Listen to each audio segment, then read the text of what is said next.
구약성경 359페이지 히브리서 7장 11절부터 19절까지 함께 합독하겠습니다.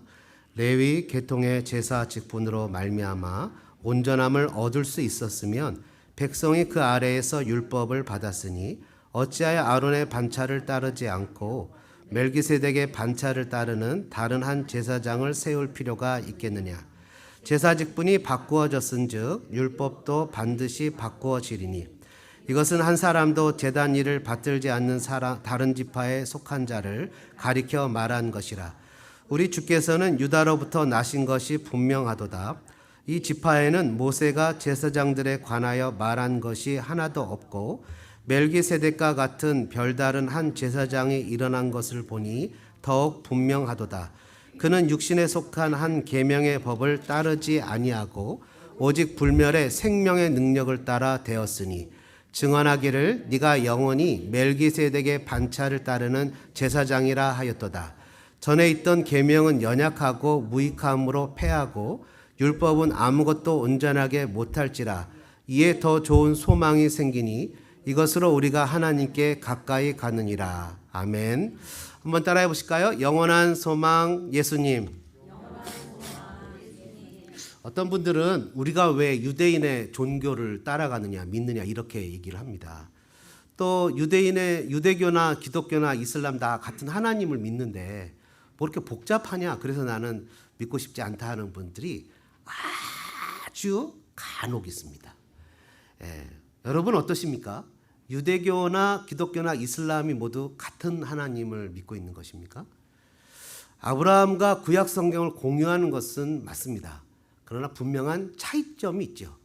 유대교와 기독교와 이슬람은 유사 종교도 아닙니다. 가장 큰 차이점은 여러분들이 예상하시는 그대로 바로 예수님에 관한 것입니다. 예수님에 관해서는 완전히 다르게 생각합니다.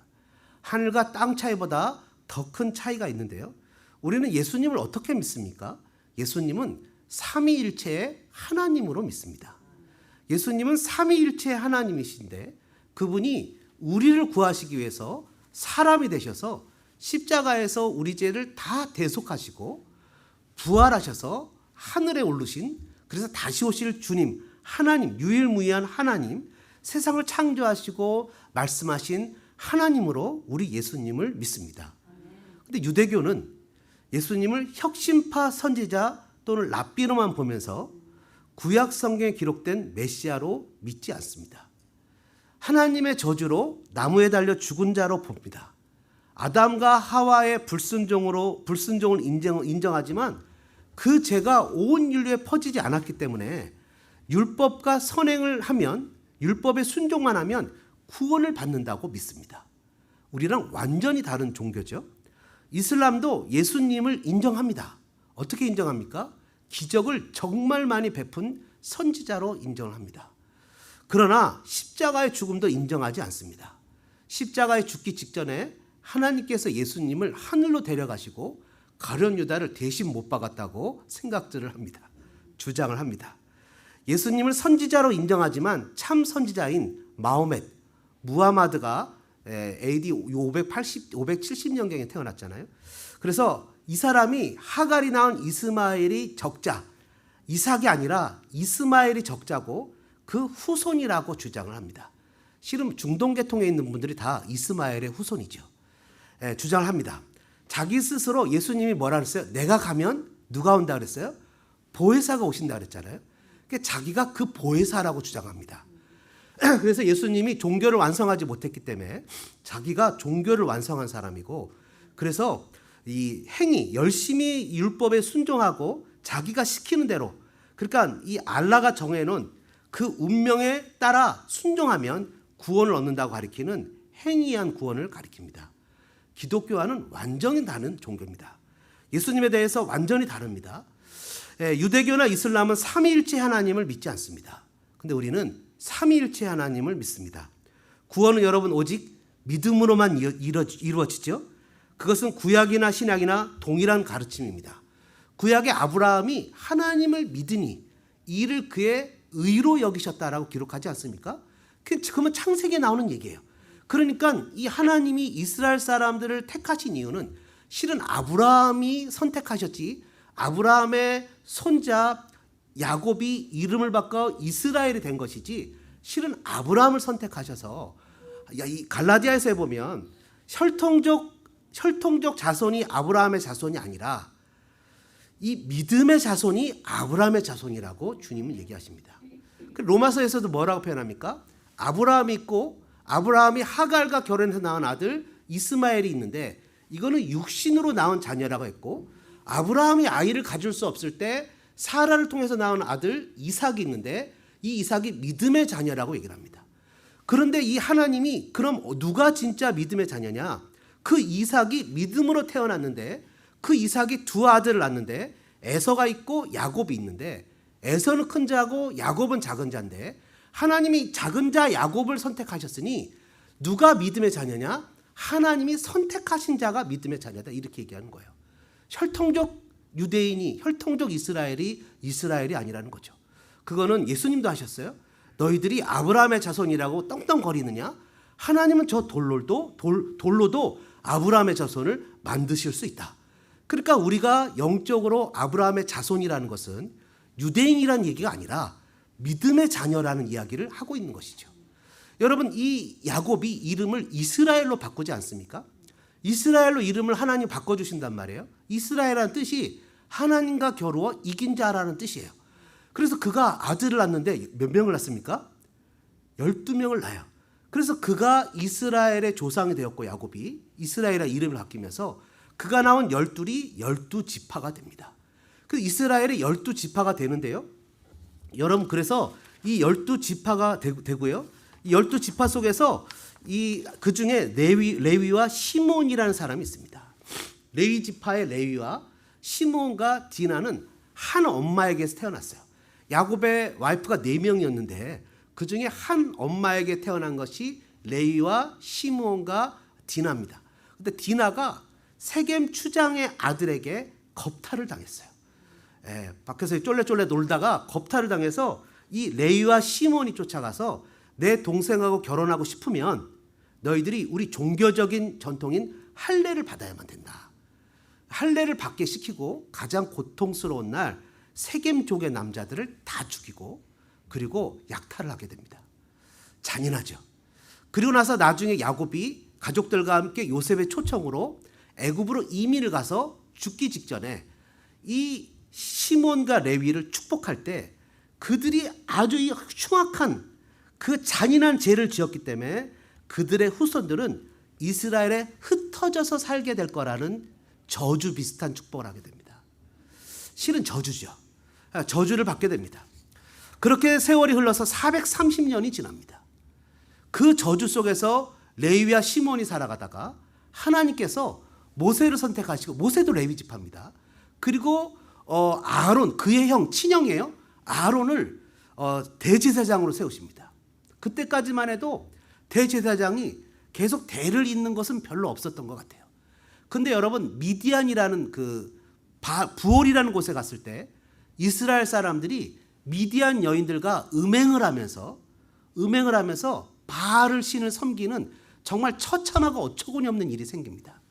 그때 이제 모세가 그 족장들을 잡아서 목에 매달아 죽이는 일을 하게 될 때 시므리라는 시몬, 그것도 시므온이에요. 시므온 족속의 시므리라는 족장이 미디안 여인 고스비와 함께 텐트에 들어가서 음란한 행위를 할 때 이 조상 레위의 잔인함으로 온 이스라엘에 흩어져 살게 된 운명이었던 레위 지파 중에 후손 이 비느하스가 창을 들고 들어가서 한 창의 남녀를 죽입니다.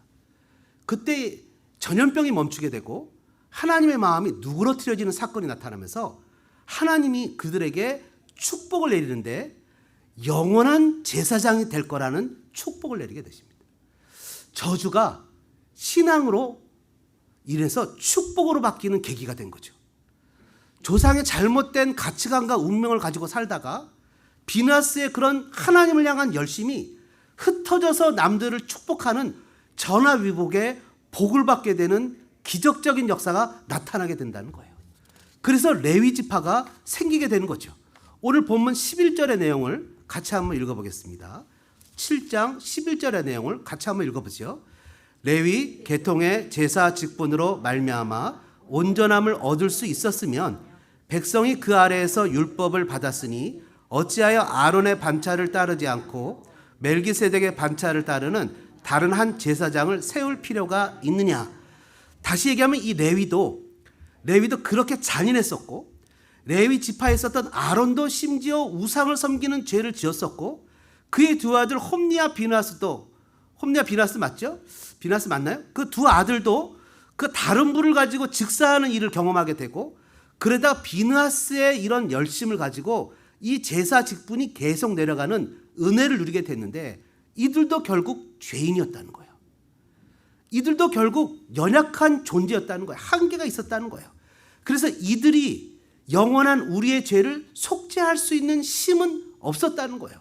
그냥 템퍼러리로 그냥 하나님 앞에 제사를 지낼 수는 있었지만 이들 갖고는 해결될 문제가 아니라는 거예요. 근본적인 문제를 해결하기 위해서는 이런 죄인인 사람 가지고는 안 된다는 거예요.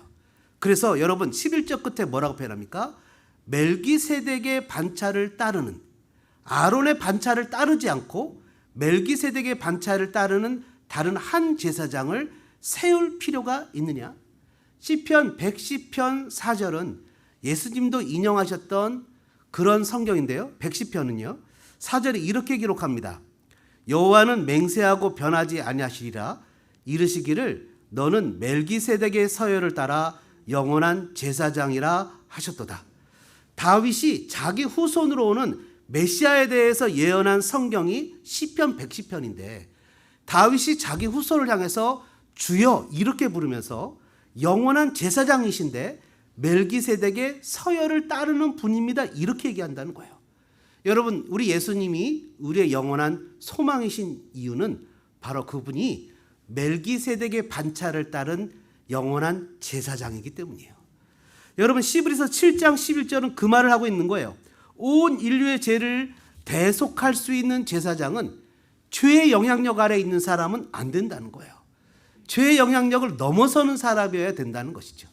우리 학생들이 멕시코에 있는 학생들을 영어나 뭐 이런 수학 이런 것들 투더링을 합니다. 너무 귀한 사역을 하죠. 근데 이 중학생도 하고 고등학생들도 하고 대학생도 가르칩니다. 근데 원칙이 하나 있어요. 뭐냐 하면 우리 중학생이면 초등학생들을 가르쳐야 되는 거죠. 초등학생이 초등학생을 가르칠 수는 없잖아요. 같은 죄인이 죄인의 문제를 해결할 수는 없잖아요. 여러분, 내가 사형죄에 해당돼서 사형죄를 저질렀는데 옆에 있는 사람이 사형죄를 당했어요. 재판장한테 얘기하는 거예요. 저 사람이 사형죄를 당했는데 너무 안타깝다 하니 내가 대신 죽고 싶다, 저 사람 대신에. 재판장이 허허 웃으면서 어차피 너도 사형을 당하는데 누구를 대신해서 죽을 수 있냐는 거예요. 온 인류가 다 사형죄에 해당하기 때문에 이 사람들이 대신 무엇인가를 해줄 수 있는 것이 아니죠. 그래서 죄의 영향력이 없는, 죄에 대해서는 전혀 상관이 없는 다른 출신이 필요한데요. 그분이 누굽니까? 예수님입니다. 흩어짐의 저주를 받은 레위 지파가 축복을 유통하는 영원한 제사장 지파가 되었던 것처럼 인류의 저주는 예수님을 믿을 때 축복으로 바뀌는 기적이 나타나게 됩니다.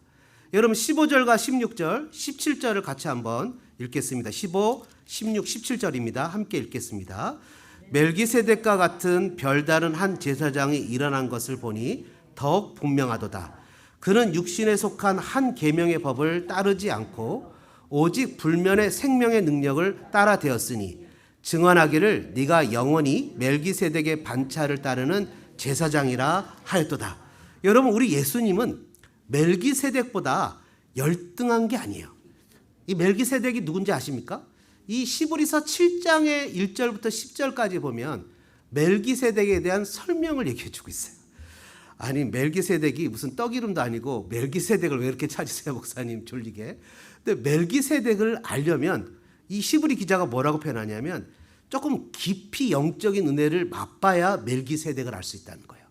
근데 멜기세덱이 누구냐 하면 7장 3절에 보니까 아버지도 없고 어머니도 없고 족보도 없고 시작한 날도 없고 생명의 끝도 없어 하나님의 아들과 닮아서 항상 제사장으로 있는 사람이라는 거예요.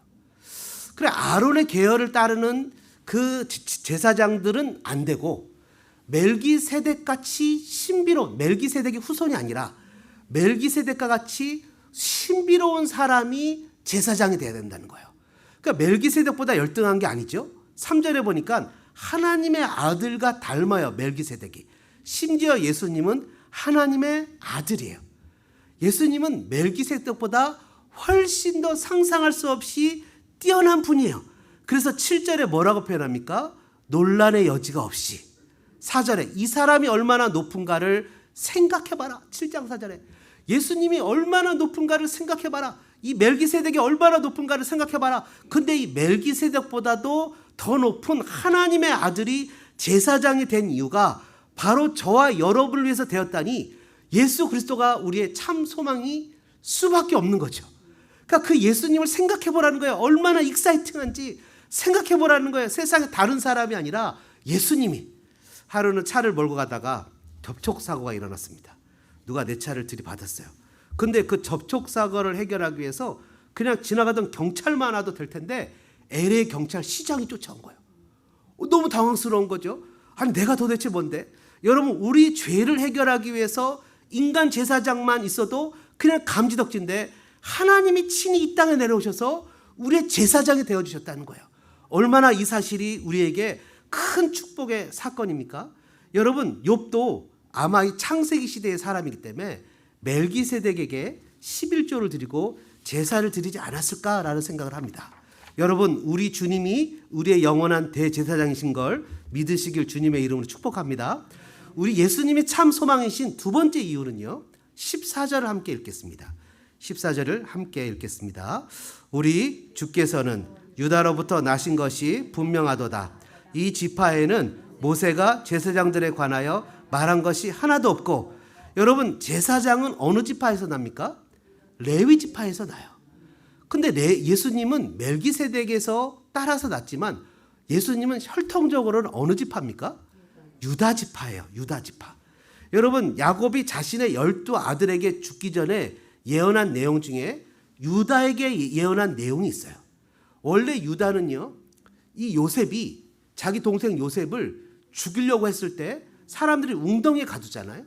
그래 그 큰형이 이 웅덩이에 가둬놨다가 때가 되면 적당하게 아버지에게 돌려보내려고 웅덩이에 가뒀는데 유다가 미디안 상인에게 팔아버렸어요. 요셉을 팔아가지고 요셉이 얼마나 울부짖음을 갖겠습니까? 유다 형 제발 나를 살려달라고. 그런데 요셉을 팔아버렸어요. 그리고 나서는 요셉이 국무총리가 되잖아요.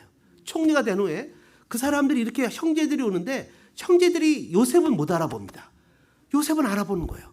그래서 요셉이 자꾸 테스트를 합니다. 이 사람들이 변했는지 안 변했는지. 그래갖고 막내 동생을 데려오라고 얘기를 합니다. 막내 동생이 데려왔는데 이 막내 야곱이 이 막내 동생을 얼마나 사랑했는지, 이 막내 동생이 없으면 죽을 것만 같았거든요. 그래서 막내 동생을 볼모로 잡습니다. 요셉이 자신을 속였죠. 그랬더니 유다가 그 막내 동생 대신에 자기를 볼모로 잡아달라고. 이 아이의 생명은 우리 아버지의 생명과 연결됐는데 이 아이의 친형을 잃어서 우리 아버지가 너무 고통스러워했다고. 나는 생각 없이 요셉을 팔았는데 그 수가 동안 아버지가 너무 고통스럽고 괴로워하는 걸 보니 얼마나 내 마음이 아픈지 모르겠다고 하니까 나를 대신 종으로 삼고 이 아이를 보내달라고 했을 때 요셉이 눈물이 빵 터지면서 그 형을 부둥켜 안고 울고 걱정하지 말라고 내가 요셉이라고 하는 장면이 창세기에 기록되어 있습니다. 유다가 회개한 거죠. 삶의 변화가 나타난 거죠. 자기 동생을 인신매매로 팔아버렸던 그가 그냥 변한 거죠. 창세기 49장 10절 이하에 이 이스라엘 야곱이 유다를 축복하는 내용 중에 이런 내용이 납니다. 큐는 왕이 갖고 있는 이 지팡이잖아요. 큐가 유다를 떠나지 아니하며 통치자의 지팡이가 그 발 사이에서 떠나지 아니할 것은 얘기하면서 유다 지파에게서 왕이 태어날 것을 예언하는 거예요. 여러분, 실제 다윗이 유다 지파에서 나죠. 그리고 솔로몬 때 남유다와 북이스라엘로 갈라지는데 남유다는 다윗의 후손으로 끊이지 않고 계속 이어지는데 북이스라엘은 다이너스티가 왕조가 계속 바뀌는 거예요. 다윗이 하루는 하나님 앞에 너무 감사해서 나는 이렇게 훌륭한 궁전에서 사는데 하나님은 저 텐트 안에 계시니 내가 하나님 위해서 성전을 지어야 되겠다 라고 얘기했을 때 하나님이 아니라고, 내가 너의 집을 지어주겠다고 하면서 너의 집이 영원한 왕조가 될 거라는 약속을 주셨는데, 그 왕조 가운데 누가 태어납니까? 마태복음 1장 1절에 보면 아브라함과 다윗의 자손 예수 그리스도의 세계라. 예수님의 육신의 아버지 요셉은 유다 지파예요.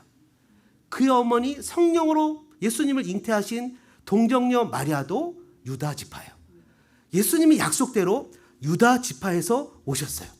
여러분, 우리는 그냥 이 하루하루 살아가면서 하나님이 나에게 무엇인가를 계획하신 것이 하루아침에 하늘에서 뚝 떨어진 것으로 생각하지만, 하나님이 나를 구원하시기 위해 에베소서에 보니 창세전에 이미 그것을 플랜을 짜고 창세전에 계획하신 것을 하나님의 때에 따라서 한 걸음 한 걸음 이루어 가셨다는 거예요. 오늘 나를 구원하시기 위해서 하나님께서는 창조전부터 나를 가슴에 품고 생각하시면서 익사이팅하고 행복하고 즐거워하셨다는 거예요. 설레는 마음으로 나를 만드시고 나를 태중에 맺게 하시고 태어나게 하시고 나를 부르셔서 이 자리까지 인도하셨다는 거예요. 여러분, 하나님께서 우리를 그렇게 부르셨는데 아까 봤던 레위나 유다나 똑같이 과거의 잘못이 후회스럽고 잘못되었다고 자책만 할 것이 아니라 하나님께로 한 걸음 더 나아가 다른 사람들에서 희생할 줄 아는 믿음의 자세만 갖춘다면 얼마든지 우리의 운명은 바뀔 수 있다는 것을 깨달아야 됩니다. 왜냐하면 우리는 하나님께 속한 사람이기 때문이에요. 하나님이 창세전에 우리를 계획하시고 우리를 부르신 사람이기 때문이에요. 여러분, 그래서 고린도후서 1장 20절은 뭐라 기록합니까? 하나님의 약속은 얼마든지 그리스도 예수 안에서 예스가 되느니라. 그리스도 예수 안에서 하나님의 약속이 다 예스가 됐다는 거예요. 여러분, 우리는 모르고 이해하지 못하고 우리 스스로 사느라 바빴지만 하나님께서는 여러분 한 분 한 분을 생각하고 계획하셔서 믿도록 하시고 아담의 타락 후부터 예수님이 오시기까지 철저하게 준비하고 계획하셔서 하나하나 모든 일을 이루어 지금 여러분을 이 자리에 앉게 하셨고 또 앞으로도 여러분을 향해서 하나님의 뜻을 이루어 가실 것입니다. 저는 여러분들이 이것을 믿기를 주님의 이름으로 축원합니다. 이것을 우리는 주님의 섭니다 이렇게 표현하는 거예요. 마태복음에 뭐라 했어요? 하늘에 나는 참새도 하나님의 허락 없이는 떨어질 수 없다는 거예요. 우리는 하나님의 예정 가운데 있는 거예요. 하나님의 뜻 가운데 있기 때문에 내가 혹시 고난을 당하면 하나님, 이 고난 가운데 나에게 원하시는 것은 무엇입니까? 라고 물어봐야 되는 거예요. 여러분, 우리 여기 서정자 원사님 앞에 앉아 계시고 우리 이세자 집사님하고 두 분이 자매지간이시죠. 이세자 집사님은 엉덩이뼈가 부러지신, 그런데도 막 열심히 교회 나오시고, 서정자 원사님은 갈비뼈에 금이 가셨는데, 자매끼리 왜 그러신 거예요? 갈비뼈에 금이 가셨는데도 화요일부터 계속 교회 걸어서 오시는 거예요. 여기 올림픽 정도 있는데 사시는데 새벽마다 오시는 거예요. 그러더니 어저께 아침에도 새벽 예배가 있는 줄 알고 6시에 전화를, 여기 오셔서 전화를 하신 거예요. 그러면서 저한테 그러는, 목사님, 동생 이세자 집사한테 들었는데 2층에 교회가 들어온 걸 처음 들었다고. 그래, 저는 사실은 아무 걱정도 안 하는데 권사님 이러시는 거예요. 아무 걱정하지 말라고, 목사님. 이건 하나님이 담대함을 주기 위한 것이라고 그렇게 얘기를 하시는 거예요. 담대하시라고. 그 마음에 새벽에 졸다가 얼마나 은혜를 받았는지 그렇게 새벽에 깼어요. 그래, 감사하다고. 권사님한테 참 감사했어요. 우리 성도들한테도 참 감사한 게 하나 한 명도 요동하지 않고 하나님의 마음에 담대함을 갖고, 지난 월요일 날 제가 2층에 있는 그분은 목사가 아니라 전도사거든요. 전화를 해서 예배 잘 드리고 있느냐, 어떠냐 그랬더니 전화가 왔어요. 그래서 많은 사람들이 오질 않았다고 얘기를 하더라고요. 그래서 거꾸로, 그 교회는 큰 교회고 우린 작은 교회인데 거꾸로 힘내라고 열심히 하시라고, 힘내라고, 우리가 기도해 주겠다고 뭐 이렇게 얘기를 했어요. 얘기를 하고 있는데 뉘앙스가 이상한 거예요. 느낌이, 제가 이거 뭐지? 지금 거꾸로 얘기해야 되는데, 우리 일부 예배 갓 전도해서 어떤 성도 하나가 지금 발렛 주차한다고 안 오거든요. 실은 발렛 주차가 풀이고 너무 편하게 도와줄 수 있는데 부담스럽다고 안 오고 있어서 마음에 여러 가지 제가 부담이 있는데, 하나님께서 예정하신 일 가운데 나에게 허락하신 이 상황은 뭐지? 하나님 나에게 무엇을 하기를 원하지? 그때 이렇게 질문해야죠. What shall I do?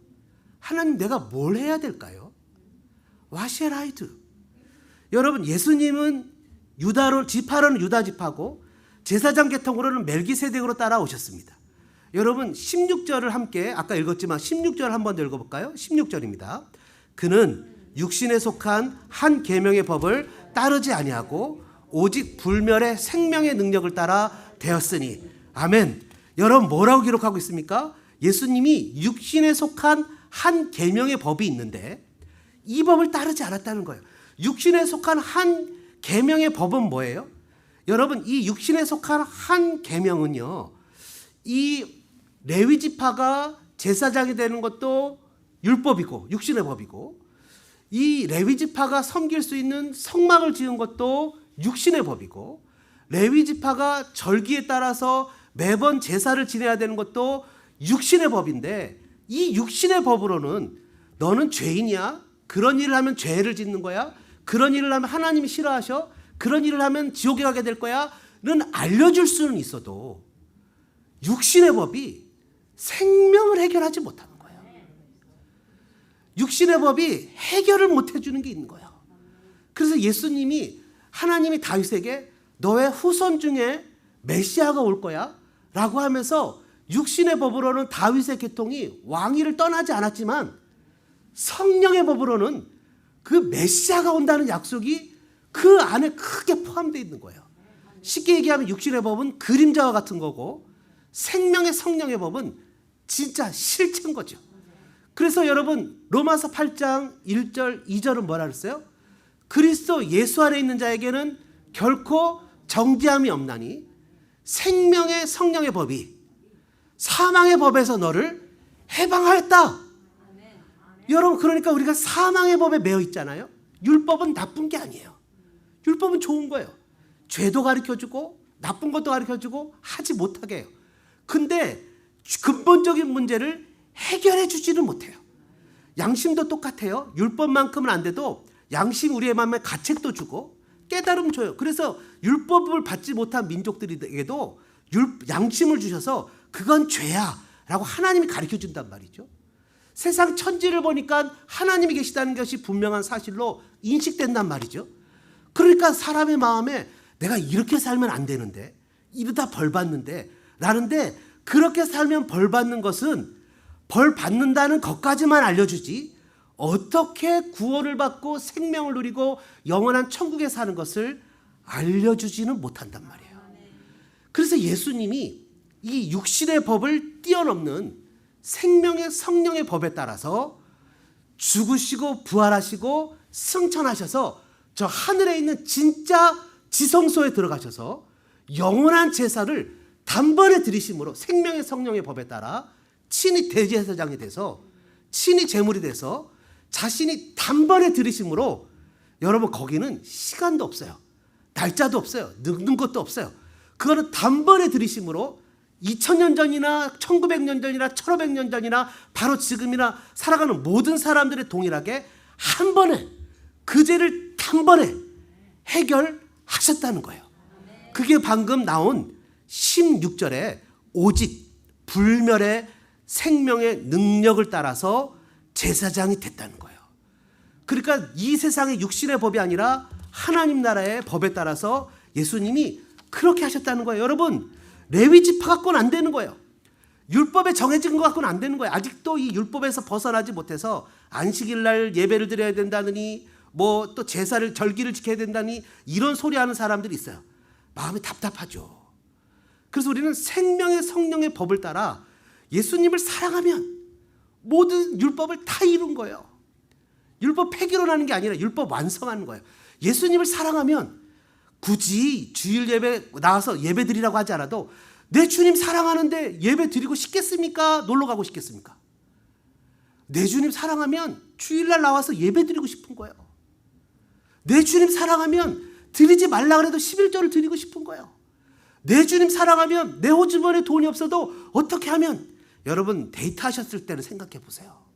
우리 남자분들 데이트하셨을 때 돈 모았으면 지금 집 한 채 다 샀을걸요? 그 돈 안 쓰고 모았으면 사랑하니까 어떻게든지 저 여인하고 결혼해보고 싶어서 그냥 있는 돈 없는 돈 심지어 손에 물 한 방울 안 묻히겠다는 세상에 말도 안 되는 뻥까지 쳐가면서 그렇게 사랑을 했잖아요.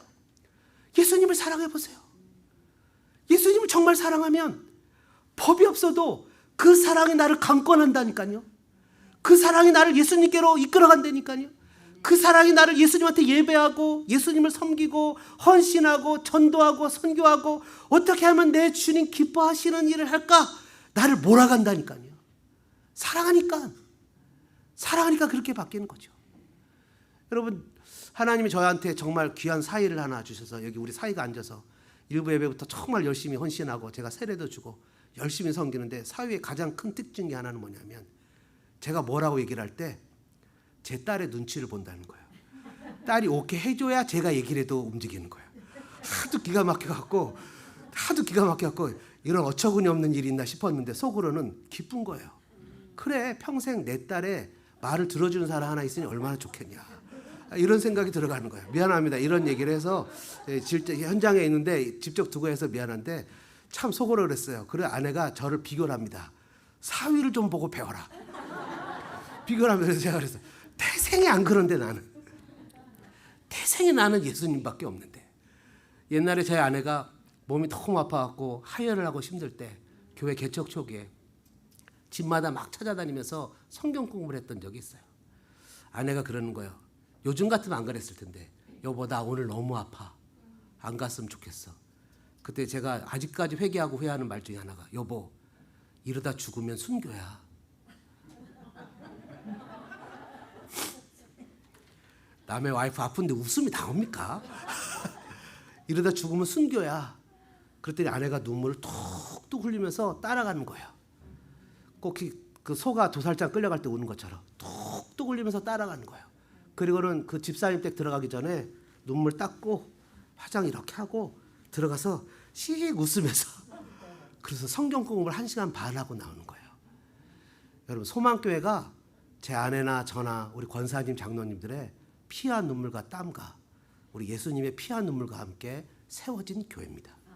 얼마나 귀한 교회입니까? 그래서 영원한 대제사장이 되시는 이 무궁한 생명의 능력을 따라서 우리에게 생명의 성령의 법을 주셨기 때문에 예수를 믿는 자는 아까 우리 찬양했던 것처럼 우리의 삶에 기적과 변화가 나타나게 됩니다. 이 시간에 함께 기도하는 시간을 갖기를 원합니다. 이렇게 기도하죠.